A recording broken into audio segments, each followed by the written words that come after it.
here. Thank you for coming out on this summer morning. I would like to begin by acknowledging that we are on Treaty 1 territory, the ancestral land of the Anishinaabe, Cree, Dakota, and Métis peoples. We are also gathered today on the campus of Canadian Mennonite University.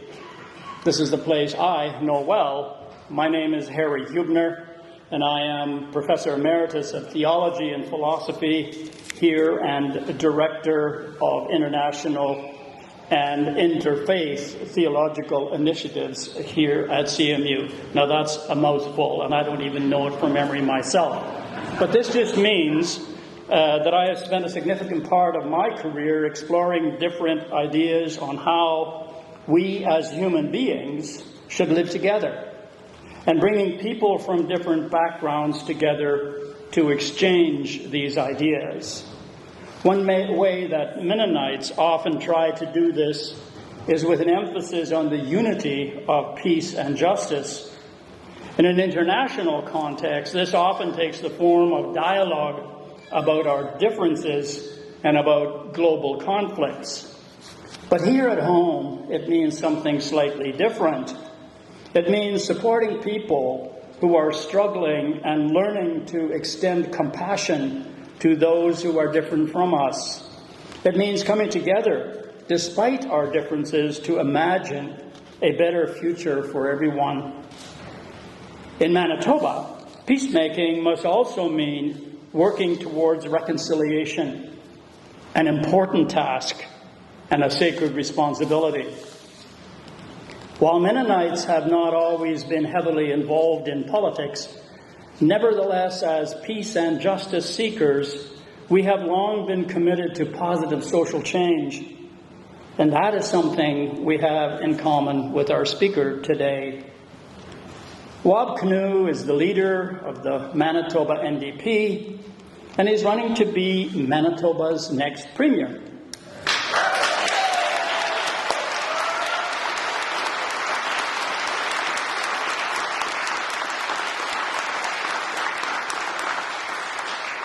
He is the author of 4 books, including the national best-selling memoir, The Reason You Walk.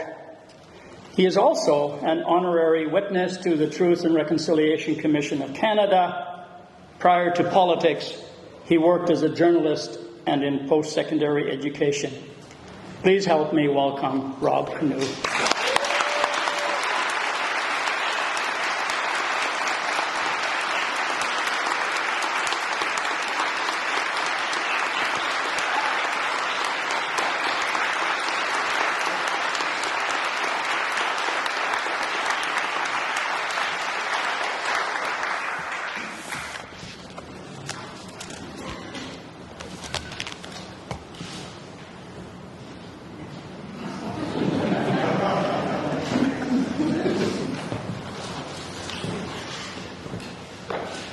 Thank you very much, Harry.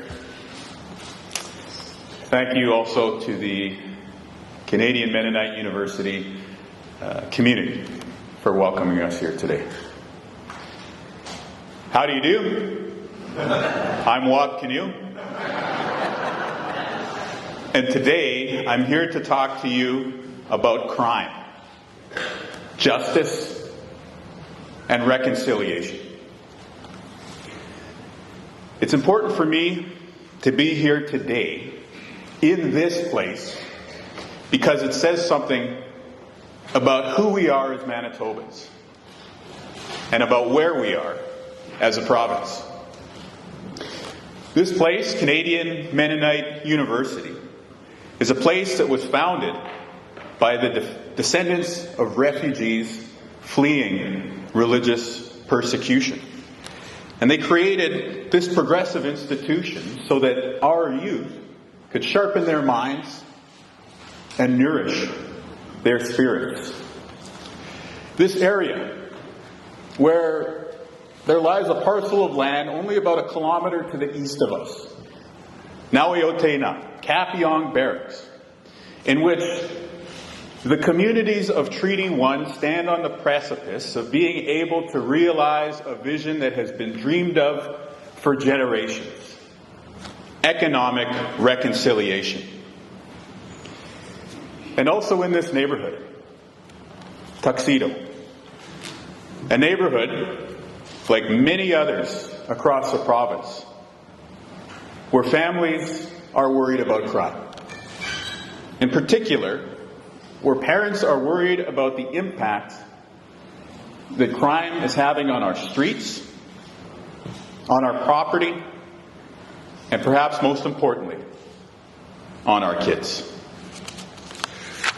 I know this because I know a family in this neighborhood who's gone through these worries in a very up-close, personal, and first-hand way. A good friend of mine, Jay, grew up not far from here in a very wealthy family. Jay is not Indigenous. His family are part of the Jewish community. Now, Jay is an athletic guy with the frame of a boxer. He has a big smile, a firm handshake, and he's really easy to get to know because he's outgoing and he loves to laugh. Now, Jay has a great sense of humor. He used to crack us up when we first started hanging out with stories about funny things that happened while he was traveling the world with his family over the years. And in more serious moments, he'd also talk about this family that he came from. He spoke about the resources that his parents had set aside for him, about the education that he'd received, about the opportunities that he was mulling over. At that moment in time, Jay was so full of potential. He was right on the cusp. But where I was able to move forward in life, something different happened for Jay. He got trapped in his addictions. He went from this area to downtown. He went from being around the doctors and lawyers to being around the drug traffickers. And he began to spiral, eventually hitting rock bottom. And when I say rock bottom, I mean rock bottom. All the promise and potential that he had, everything that his parents had invested in him, it all went out the window. This is what's happening in Manitoba today. And it feels like it's getting worse. And many of the numbers back that feeling up. Homicides are up. Violent crime is up. Robberies are up. And not just increasing, but increasing faster here than they are in other provinces. And just look at the situation with homelessness.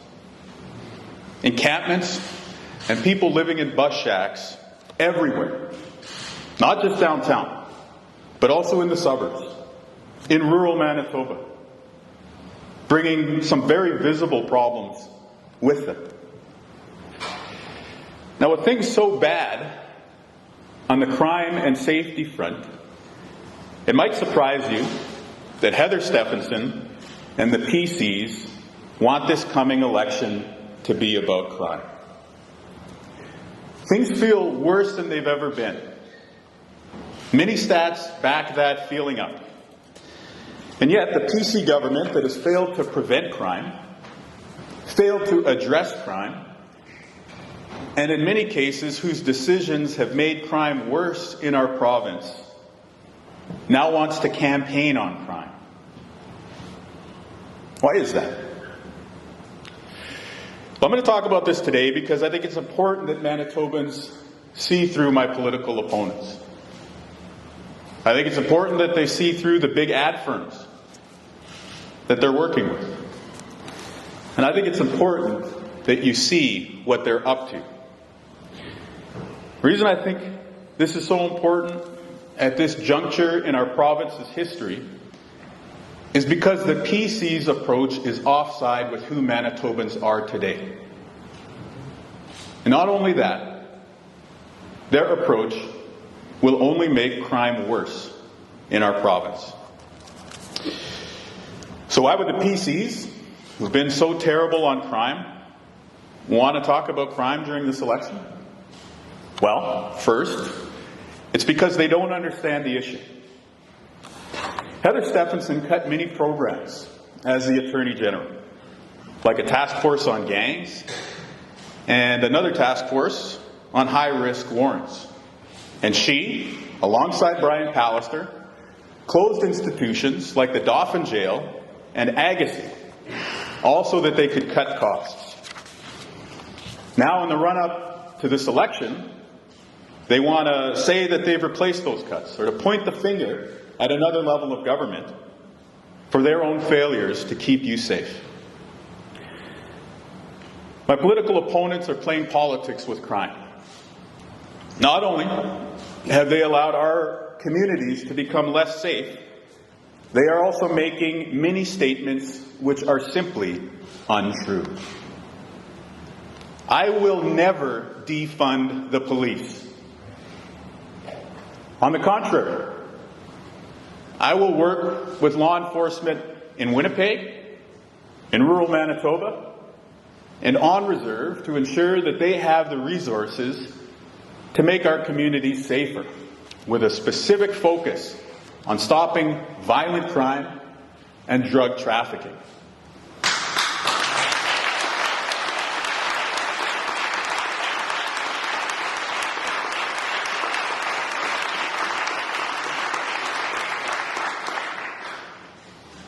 I support tougher bail measures, including common sense bail reform that will keep you safe, that will hold people who do bad things accountable, and most importantly, bring about a bail system in Manitoba that protects our communities. My opponents know these facts, but they keep repeating things that aren't true because they think if they blow that whistle, they can scare you into voting for them. But I have more faith in you than that. Now, I want to be clear here. Race is part of the landscape when it comes to public safety in Manitoba. That means Indigenous people come up in our conversations about crime in this province. And we all know the stats about the overrepresentation in jails and in the courts. But there is something that is lost in the conversation my opponents want to have about public safety in Manitoba. And it's a simple truth. Far too often in our province, Indigenous people are the victims of crime. And so, do you want to know who wants real action and not rhetoric when it comes to crime and public safety in Manitoba? Indigenous people.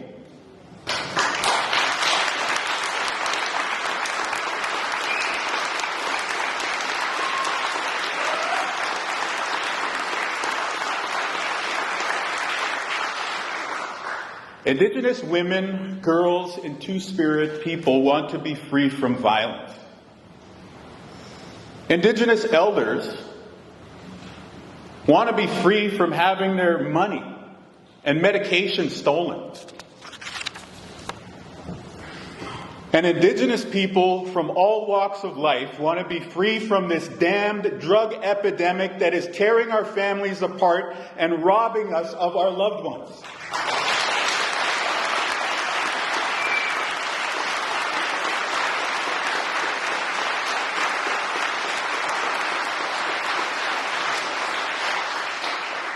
And in these ways, Indigenous Manitobans are just like everyone else in this province. We all know that we need to do something about the impact that drugs are having in our communities. So what have the Conservatives done in the face of a crime wave that is fueled by drugs?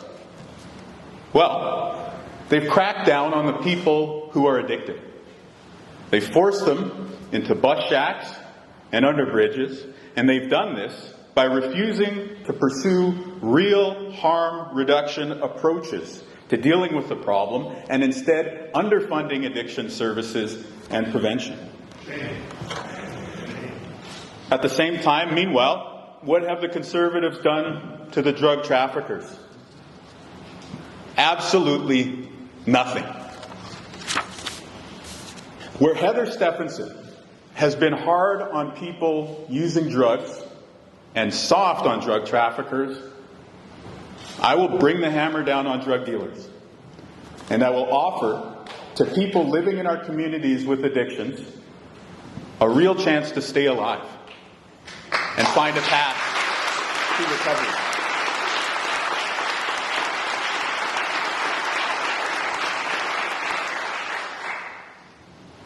One concrete step that we will take to crack down on drug trafficking will be to bring in an Unexplained Wealth Act, where there are gangsters with million-dollar homes and $100,000 cars right underneath the noses of this government today.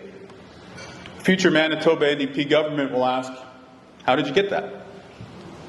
And if you can't explain it, we will hold you accountable.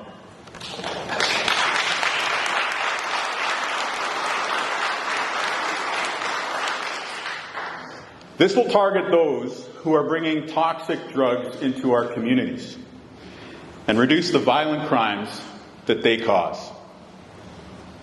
We are tough on crime. We are tough on the causes of crime. If you commit a violent crime in Manitoba, you deserve to face the consequences. If you bring drugs into our communities, you deserve to face the consequences. We have also learned that we have to be smarter about how we deliver justice in Manitoba. Here's a flaw with the PC approach. Let's say, just for argument's sake, that they manage to repair the cuts that they've made to law enforcement and they do bring people into the justice system. Under their approach, that person, once incarcerated, will be sexually assaulted, will be jumped into a gang, will potentially even murder somebody, and then we will turn them loose in small-town Manitoba. We will release them into the suburbs. We will release them into neighborhoods like this one. We've seen too much of this in our province, and our opponents are only proposing to make it worse, where correctional facilities become gangster university, turning small-time offenders with addictions into hardened criminals. We have to do better in Manitoba. Yes, we need to ensure that we get someone off the street when they're doing something bad. But that's only the first step. From there, we need to address the trauma and addictions that are driving people to do bad things. And then, we need to teach them how to live better.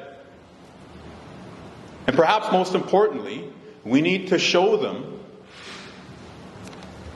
the value of hard work and the benefits of a good job.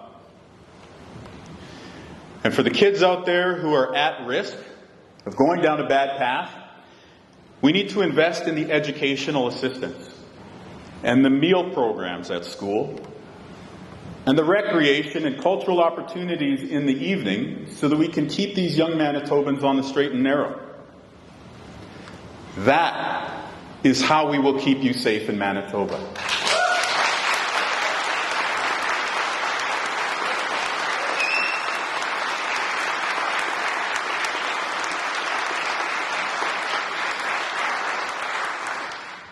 And unlike our opponents, we will never underfund supports for schools. And we will never underfund supports for people with exceptional needs.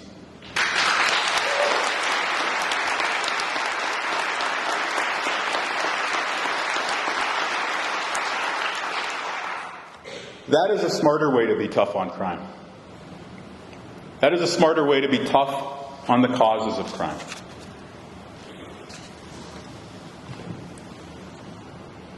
Some of you may be hearing me speak these words and wonder about my own personal experience. I'm extraordinarily lucky. I've been blessed with opportunity, a good career, and a beautiful, thriving family. And I am forever grateful to this province and our country for that. You know, I sometimes say that I don't play the Lotto Max because I already feel like I won the lottery in terms of the family that I was born into. I am the son of a non-Indigenous mother. and an Indigenous father. We had our share of ups and downs, but they taught me right from wrong.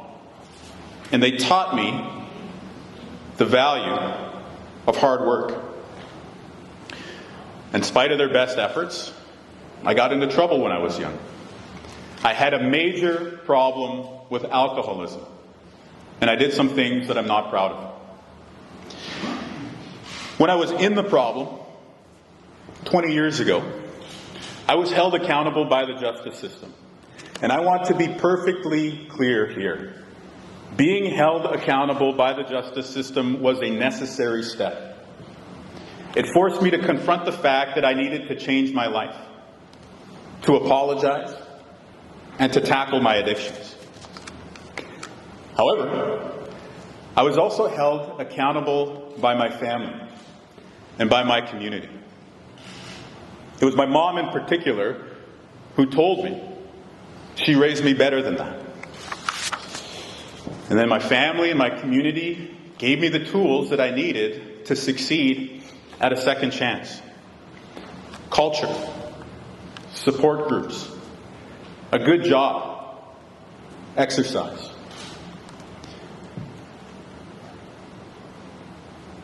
And I don't often talk about this part because I believe that I have a responsibility to lead in a secular environment. But at that time, when I was looking to change my life, I also had a profound spiritual experience in which I became aware of the presence of the Creator in my life.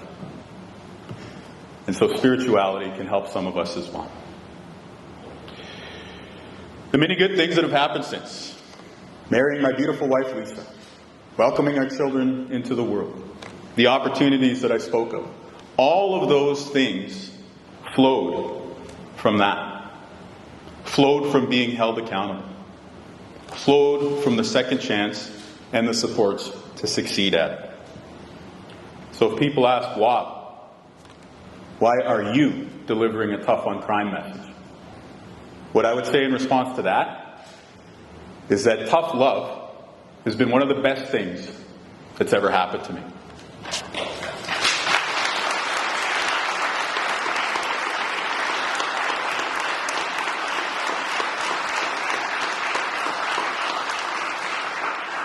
It was tough love from my mom in particular that was one of the biggest catalysts for me to make that change and grow as a person. It was that tough love right alongside the cultural supports and the accountability from my father. Those are the reasons that I am standing here today. And when I talk about the reason that I'm standing here today, let me be perfectly blunt. You do not know how many funerals I've been to for people my age, and people even younger. This life that I'm talking about, the life of a productive and positive member of our society that I'm saying I found through love, our province can no longer leave to chance. We cannot run from the challenges to public safety in Manitoba, and there is no way around them. We have to work through them. So I'll pose my question of the day again. Why would Heather Stephenson and the PCs, who've been so terrible on crime, want to talk about crime during this election? Because it's not about crime. It's about me. And it's at least partially about the fact that I'm somebody who sometimes wears my hair in a braid.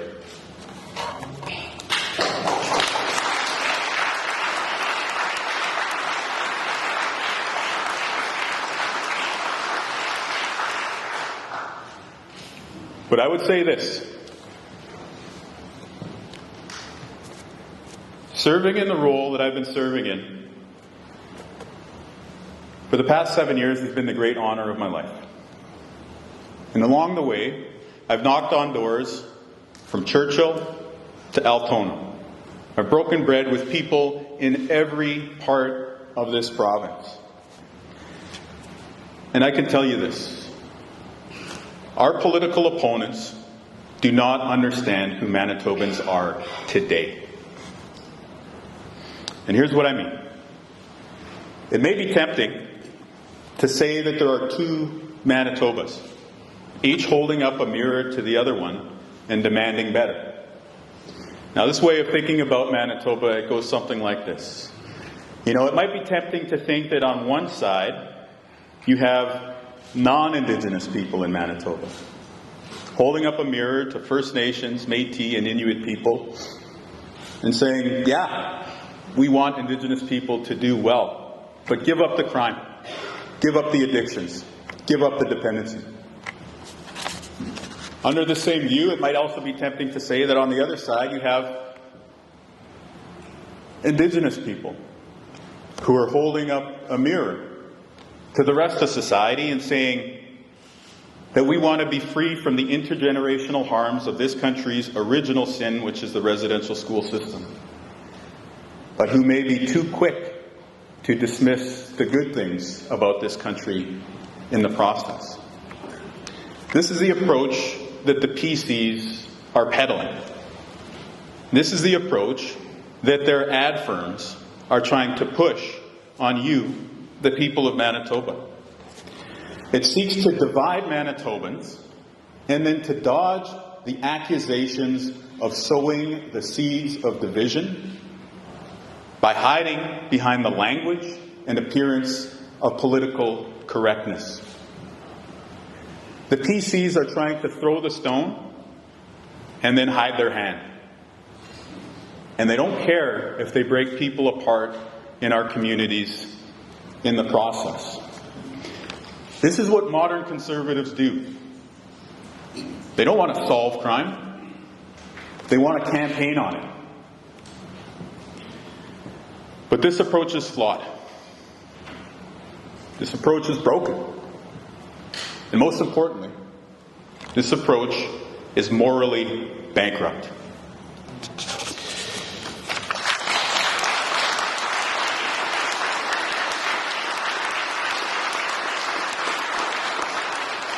Now, this approach that I'm talking about, this approach that our political opponents are pursuing in the lead up to this year's vote,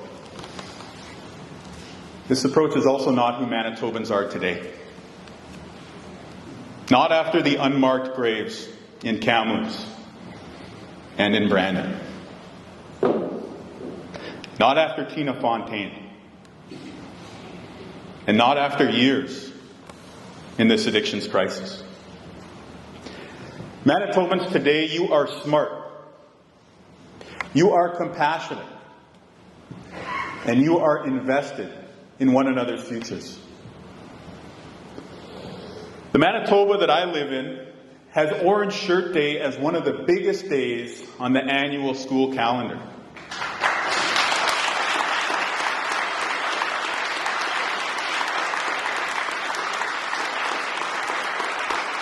The Manitoba that I live in is one where people stand and applaud for the land acknowledgement at the start of a Jets game, and then they cheer like mad for the home team.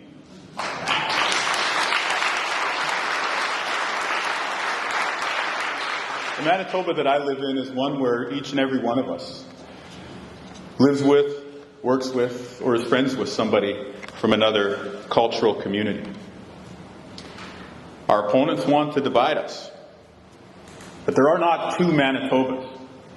One for Indigenous people, one for non-Indigenous people. There is only one Manitoba. And I wouldn't be running to be Premier if I believed any different.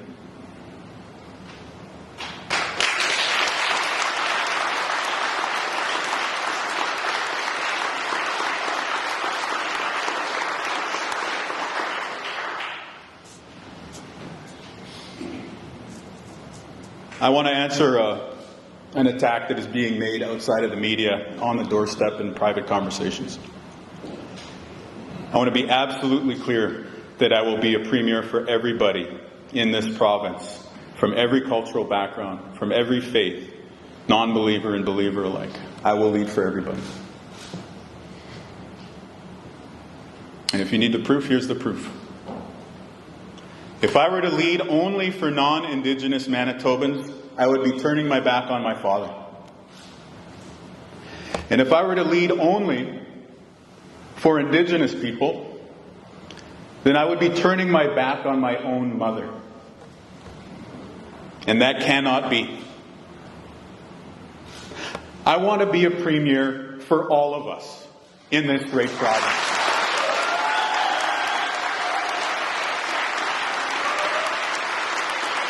I want to be a premier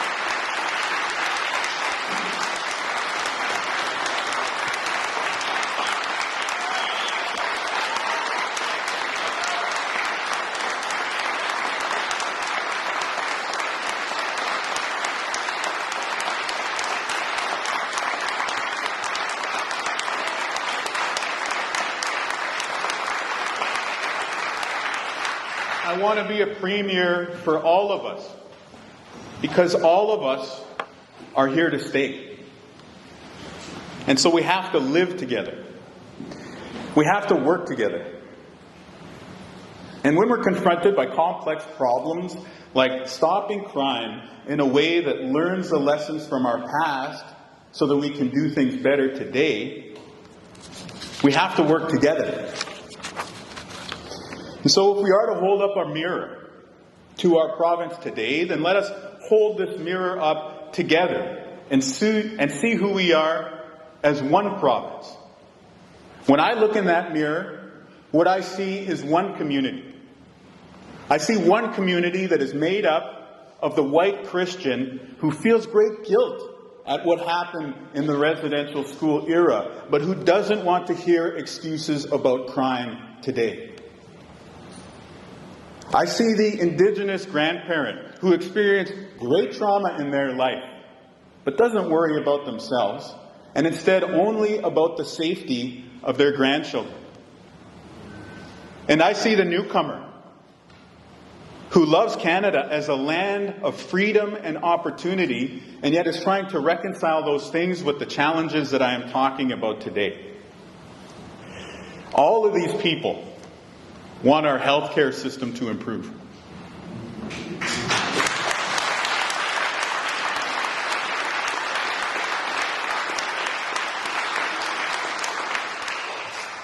All of these people want life to get more affordable. And yes, all of these people want something done about crime. But these folks that I'm talking about, they also know that these problems cannot be solved by any of us alone. And these people that I'm talking about, they know that these problems will not be solved if we are divided when we try to tackle them. The only way that we can overcome these challenges is if we confront them together. So at the start of the speech, I began by talking about Jay. A good friend of mine, a kid from a wealthy family, not too far from here, who was driven into some very bad things. Even though Jay comes from this world that you see in the big homes in Tuxedo, I was pleasantly surprised to run into him earlier this year at a powwow. He was volunteering there. As we got to talking, he told me about some of the tough times that he'd had. But he brightened up and he got happy when he talked about how he turned things around.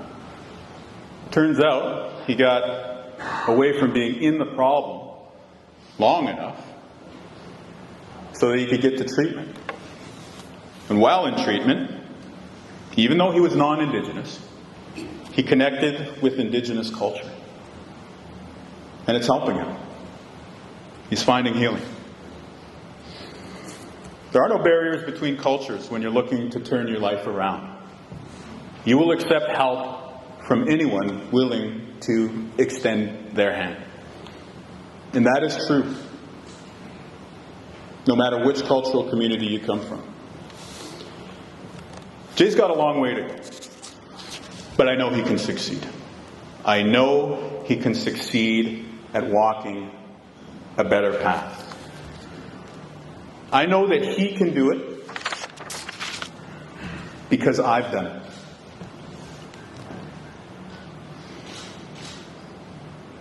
And so this year, an election year in Manitoba, our political opponents want you to think that I'm running from my past. But actually, my past is the reason that I'm running.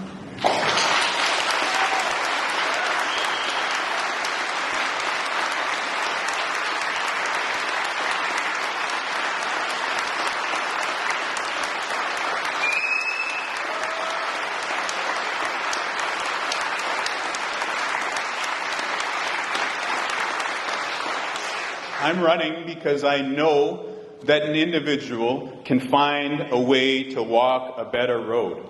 And I'm running because I know that if an individual can find a way to walk a better road, then our province, the great province of Manitoba, can do that too. And we need change for the better.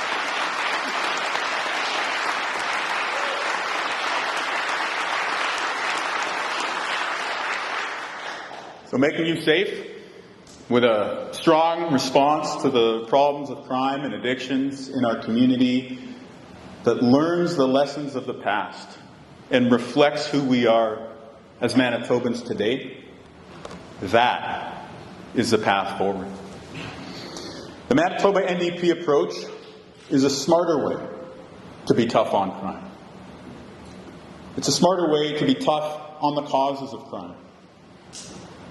And most importantly, it's one that matches the values of the people of Manitoba today.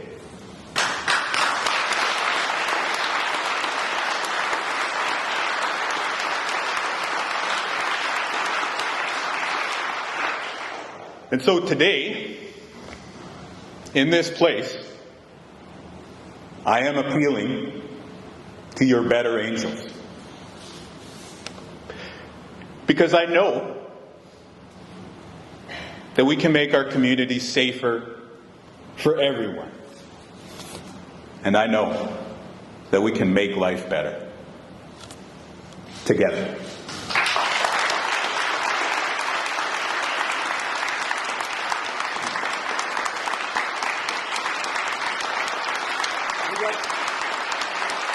That's